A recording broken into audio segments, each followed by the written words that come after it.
நம்ம விமல் அண்ணனை பார்த்தோம் அப்படின்னா அப்பெல்லாம் அவர் வந்துட்டு ஒரு ஃபேமிலி என்டர்டெய்னர். இந்த மஞ்சப்பை, கலகலப்பு, தேசிங்கராஜா இந்த மாதிரியான நல்ல படங்களை கொடுத்துட்டு இருந்தாரு. 2018 வந்த மன்னர் வகைரா எனக்கு ரொம்ப பிடிச்ச படம். அதுவும் அந்த ஹீரோயின் பண்றதெல்லாம் செம்ம கியூட்டா இருக்கும்.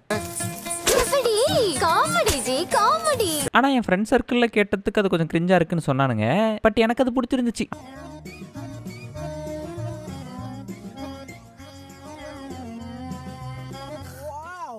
அந்த படம் எங்க வீட்டில் இருக்கிற எல்லாருக்குமே ரொம்ப பிடிச்சி போச்சு. அடுத்ததா விமல் இருந்துகிட்டு அவரோட அடுத்த படமான இவனுக்கு எங்கேயோ மச்சம் இருக்குது படத்தை டிசம்பர்ல ரிலீஸ் பண்ணாரு. ஜனவரியில மன்னர் வகைரா, டிசம்பர்ல இவனுக்கு எங்கேயோ மச்சம் இருக்கு. அவரோட போன படம் ரொம்ப பிடிச்சி போயிட்டதுனால ஃபேமிலியோட கிளம்பிட்டோம் படத்துக்கு. ஃபேமிலியோட பார்க்க வேண்டிய படமாடாது. அந்த பேர் மேல சந்தேகப்பட்டே ஃபேமிலியோட போகாம இருந்திருக்கலாம். சரி நம்ம விமல் அண்ணன் தானே, அப்படியெல்லாம் இருக்காதுன்னு ஒரு நம்பிக்கையில போய் தொலைஞ்சிட்டோம். அங்க போனதுக்கு அப்புறம் தான் தெரியுது இது ஃபேமிலியோட பார்க்க வேண்டிய படமும் இல்ல, ஃப்ரெண்ட்ஸோட பார்க்க வேண்டிய படமும் இல்ல. முதல்ல இது பார்க்க வேண்டிய படமே இல்ல.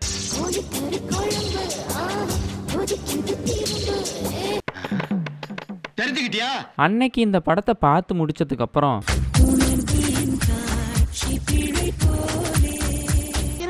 நானும் வரேன். சீக்கிரம் அதை ஃபாலோ பண்ணுங்க. ஓகே, ஃபாலோ பண்ணிடலாம். அன்னைக்கு என்ன வச்சு செஞ்ச படத்தை தான் நான் இன்னைக்கு வச்சு செய்ய போறேன். இந்த வீடியோல நம்ம இவனுக்கு எங்கேயோ மச்சம் இருக்கு படத்தோட ரோஸ்ட்டை பத்தி தான் பார்க்க போறோம். வீடியோக்குள்ள போறதுக்கு முன்னாடி டிஸ்க்ளைமரை பார்த்துருங்கோ. இந்த காணொலியில் வரும் அனைத்தும் வெறும் பொழுதுபோக்குக்காக மட்டுமே, யாருடைய மனதையும் புண்படுத்தும் நோக்கத்தில் தயாரிக்கப்பட்டதா இல்ல. அப்படி யாரோட மனதாவது புண்பட்டு இருந்துச்சு அப்படின்னா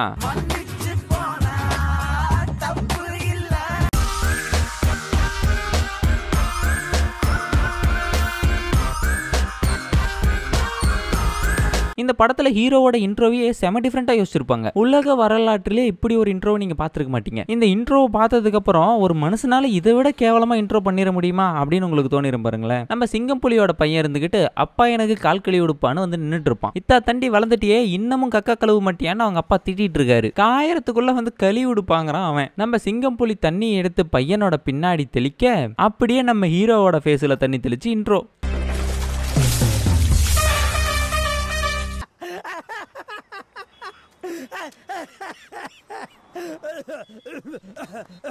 இதை விட கேவலமான இன்ட்ரோவை நீங்க யாராவது பார்த்திருந்தீங்கன்னா கமெண்ட்ஸ்ல சொல்லுங்க. எது பெருசுன்னு அடிச்சு பார்ப்போம். நம்ம ஹீரோ பேரு ஹரி, சிங்கம்புலி பேரு கிரி. இவங்க காம்பினேஷன் எப்படின்னா சக்கரை பொங்கலும் வடகரி மாதிரியும் இருக்குங்க. சக்கரை பொங்கலுக்கு வடகரி இல்ல பன்னிகரி. இவங்க ரெண்டு பேரும் ஒரு மெடிக்கல் ஷாப்ல வேலை செய்வாங்க. மெடிக்கல் ஷாப்ல வேலை செய்யற பொருள் ஏதாவது வாங்கிட்டு போனா அவங்க போய் அவங்க நல்லா செய்யறாங்களான்னு பார்ப்பாங்க.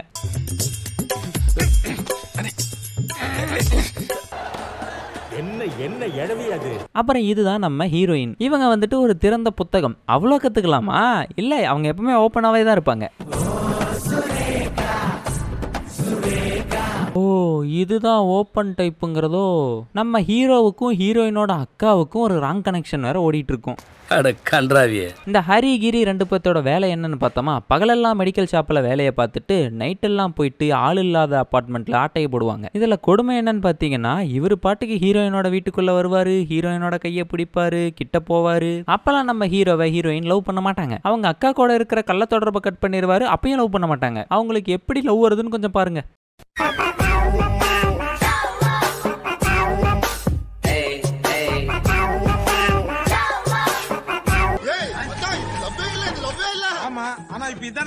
நம்ம கிரிக்கும் ஹரிக்கும் ஒவ்வொரு கேவலமான பிளாஷ்பேக் இருக்கு. அதை பார்த்துருவோம். நம்ம கிரி கட்டின பொண்டாட்டிக்கு ஒரு புடவை கூட வாங்கி தர வக்கலன்னு பொண்டாட்டி ஜவுளி கடைக்காரனோட எஸ்கேப். ஏண்டா புடவை வாங்கி தரலன்னு விட்டுட்டு போறாங்க? இல்லடா இப்ப போஸ் கொடுக்க தெரியலன்னா விட்டுட்டு போறாங்கன்னு சொல்ல வந்தேன். இதுல என்ன ஹைலைட்னா, விட்டுட்டு கிளம்பும் போது நம்ம ரெண்டு குழந்தைகளையும் நல்லா பாத்துக்கங்க கிரி அப்படின்னு சொல்லிட்டு போவாங்க. அப்படியே நம்ம ஹீரோ பக்கம் வந்தோம்னா அங்க ஒரு கேவலமான பிளாஷ்பேக். ஹீரோ லண்டன்ல பார்ல வேலை பார்த்துட்டு இருக்கிறப்ப ஒரு புள்ளைய பார்த்து கண்ணடிச்சு போடுறாரு. அவங்க ஹீரோவை கூட்டிட்டு போய் வா வா வான்னு வச்சு செஞ்சிருவாங்க. அந்த அம்மா கிட்ட இருந்து எப்படியோ சூதானமா ஒரு 10 லட்சத்தை ஆட்டையை போட்டு வரப்ப இவர்கிட்ட இருந்து ஒரு பொண்ணு ஆட்டையை போட்டு போயிடும். இவங்க இந்த கதையெல்லாம் சொல்லி முடிக்கிறப்ப ஹீரோயின் மொட்டை மாடிக்கு வடகங்காய போட வந்திருக்குது. அந்த புள்ளை கிட்ட என்னென்ன பண்றாருன்னு பாருங்க.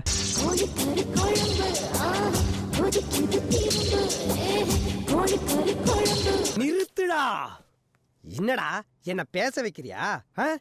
ஒரு நாள் நம்ம ஹரியும் கிரியும் 2 வீட்டுல ஆட்டையை போடுறானுங்க. ஒரு வீட்டுல இருந்த 5 லட்சம் பணத்தை ஹரி ஆட்டையை போட்டுறான். இன்னொரு வீட்டுல ஆட்டையை போடுறப்ப கிரி தெரியாதனமா 5 லட்சத்தை ஆட்டையை போட்டுறான். அந்த காசை கொண்டு போய் மறுபடியும் அந்த வீட்லயே வச்சிடலான்னு போனா அந்த வீட்டுல போலீஸ் இருக்குது. சரி, இந்த 5 லட்சத்தை ஆட்டையை போட்டு ஊரை விட்டு ஓடி போய் ஜாலியா இருக்கலான்னு கிரி ஹரிக்கு தெரியாம பிளான் போடுறான். அதே மாதிரியே ஹரியும் கிரிக்கு தெரியாம 5 லட்சத்தை ஆட்டையை போட்டு வெளியூர் போய் செட்டில் ஆயிரலான்னு இவனும் நினைக்கிறான். கிரி அவனோட ஃபேமிலி எல்லாம் ஃபர்ஸ்ட் அனுப்பிச்சுட்டு அதுக்கப்புறம் பஸ் ஏறி இவன் போறான். ஹரி வீட்டுக்கு வந்து ஹீரோயினை பிக்கப் பண்ணிட்டு இவனும் கிளம்பிடுறான். மெடிக்கல் ஷாப் ஓனருக்கு ஹரி கால் பண்ணி எல்லா உண்மையுமே சொல்லிடுறான். நாங்க ஒரு திருட்டு பசங்க, உங்க வீட்லயே நிறைய திருடி இருக்கோம், மெடிக்கல்ல வர நிறைய பொருள் ஆட்டையை போட்டு நாங்க வெளியே கொண்டு போய் வித்துருக்கோம் அப்படின்னு எல்லா உண்மையுமே ஹரி போன் போட்டு நம்ம மெடிக்கல் ஷாப் ஓனர் கிட்ட சொல்லி போடுறான். அவன் போன் பண்ணி கிரி கிட்ட கேட்டா அவனும் ஒரு பக்கம் ஏத்து நேத்துறான். அதே கெட்ட வார்த்தை பாரபட்சம் பார்க்காம திட்டுறான். இதுல நம்ம ஹீரோ பஸ்ல போகும்போதே ஆரம்பிச்சிடுறாரு.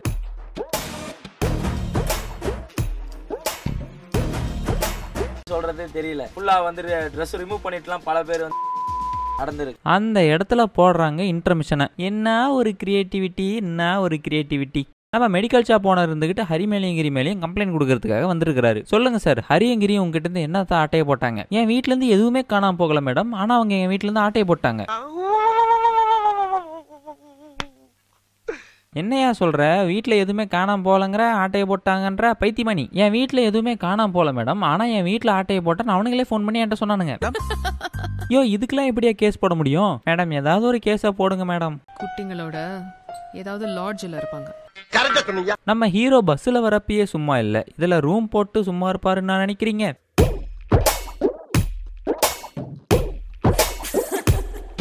நல்லா இருந்துச்சா? வா இப்ப ரவுடிங்கிட்ட அடி வாங்க போலாம். இவனுங்க ஹரியவும் கிரியவும் கடத்தி வச்சு அடிச்சு எங்கடா டப்பான்னு கேட்டுட்டு இருக்கானுங்க. அது தென்காசியில இருக்குதுன்னு சொல்லி இவனுங்க பாண்டிச்சேரியில இருந்து தென்காசிக்கு இவனுங்களை கூட்டிட்டு போறானுங்க. அங்க போனா இந்த போலீஸ் அம்மா ஹரியும் கிரியும் புடிச்சிட்டு போயிருது. மெடிக்கல் ஷாப் ஓனர் கொடுத்த கம்ப்ளைண்ட்டுக்காக இல்ல, இது வேற கம்ப்ளைண்ட். நம்ம ஹரி ஒரு வீட்டுல அடிச்ச அந்த 5 லட்சம் அமௌண்ட் இருக்குது இல்லையா, அது இன்ஸ்பெக்டரோட அமௌண்ட். அந்த அமௌண்ட்டை இவனுங்க கிட்ட இருந்து ரெக்கவர் பண்றதுக்காக தான் இந்த அம்மா வந்திருக்குது. பணம் எங்கடா இருக்கு? பாண்டிச்சேரியில இருக்கு. வாடா பாண்டிச்சேரிக்கு போலாம். பாண்டிச்சேரிக்கு போய் பணத்தை ரெக்கவர் பண்ணிட்டு வரதுக்குள்ள நம்ம இன்ஸ்பெக்டர் செகண்ட் சேனல் வீட்டுக்கு போயிடுறான். அங்க போய் பார்த்தா செகண்ட் சேனல் வீட்லயும் இருந்து 5 லட்சத்தை காணோம். நம்ம இன்ஸ்பெக்டர் மறுபடியும் போன் பண்ணி அவனுங்களை புடிமா, மறுபடியும் 5 லட்சத்தை காணோம் அப்படிங்கிறான். சார், 5 லட்சம் என்கிட்ட தான் சார் இருக்குது, இது என் செகண்ட் சேனலோட 5 லட்சமா, புரிஞ்சிக்கமா போய் புடிமா அவனுங்களேங்கிறான். ஒருத்தனுக்கு எந்திரிச்சு நிக்கவே ஒக்கில்லையா, அவனுக்கு 9 பொண்டாட்டி கேக்குதா. நம்ம மெடிக்கல் ஷாப் ஓனர் இருந்துகிட்டு போய் சுவிட்ச் ஆஃப் போயிட்டு இருப்பாரு. அந்த சமயத்துல 2 பேர் பக்கத்துல போயிட்டு இருப்பானுங்க. நம்ம மெடிக்கல் ஷாப் ஓனரோட போன் வந்துட்டு அடிக்கும். அவரோட இன்னொரு கையில லேஸ் பாக்கெட் வச்சிருக்கிறதுனால அவரால் போன் அட்டன் பண்ண முடியாது. இவர் போனை அட்டன் பண்ணுங்கிறதுக்காக இவன் என்ன பண்றான்னு பாருங்க. அவன் போன் எடுக்கணுங்கிறதுக்கோசரம் அவனோட எப்படி யாரா யோசிச்சிங்க இதெல்லாம்?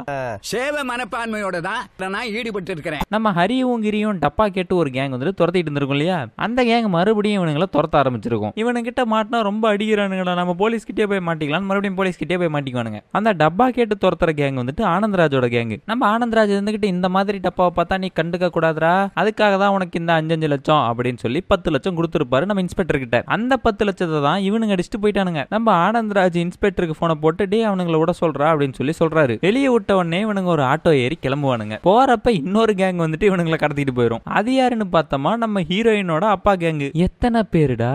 ஹலோ ஹலோ ஹலோ, என்ன நடக்குதுங்க? என்ன நினைச்சிட்டு இருக்கீங்க? ஐய, இந்த கதையை சொல்லி முடிக்கிறதுக்குள்ள நான் மண்டை குழம்பி மெண்டல் ஆயிரும் நாட்டங்குது.